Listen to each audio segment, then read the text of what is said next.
അങ്ങനെ big boss ഹൗസിലേക്ക് ആദ്യത്തെ മത്സരാർത്ഥി പ്രവേശിച്ചിരിക്കുകയാണ്. ആദ്യത്തെ മത്സരാർത്ഥി അനീഷാണ്. അദ്ദേഹം ഒരു ഗവൺമെന്റ് ഉദ്യോഗസ്ഥനാണ് എന്നാണ് പറയുന്നത്. അതുപോലെ തന്നെ മാരേജ് കഴിഞ്ഞ ആളാണ്, ഇപ്പോൾ ഡൈവേഴ്സ് ആണ് എന്നും പറയുന്നുണ്ട്. ഗവൺമെന്റ് ഉദ്യോഗസ്ഥനാണ്, അദ്ദേഹം ഒരു കോമണർ കൂടിയാണ്. മൈജിയിലൂടെയാണ് ഇപ്പോൾ ബിഗ് ബോസിൽ എത്തിയിരിക്കുന്നത്.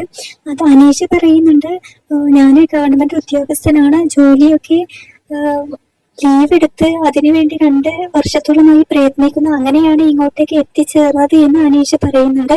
പിന്നെ അദ്ദേഹം ഡൈവേഴ്സ് ആയിട്ടുണ്ട്. അതുപോലെ തന്നെ സ്ത്രീകൾ കാരണം ബുദ്ധിമുട്ടുന്ന പുരുഷന്മാരുടെ അവസ്ഥയെ കുറിച്ചൊക്കെ അനീഷ് നല്ല രീതിയിൽ സംസാരിക്കുന്നുണ്ട്. എന്തായാലും നമുക്ക് കാത്തിരുന്ന് കാണാം അനീഷിന്റെ പെർഫോമൻസ് എങ്ങനെയായിരിക്കും എന്നുള്ളത്.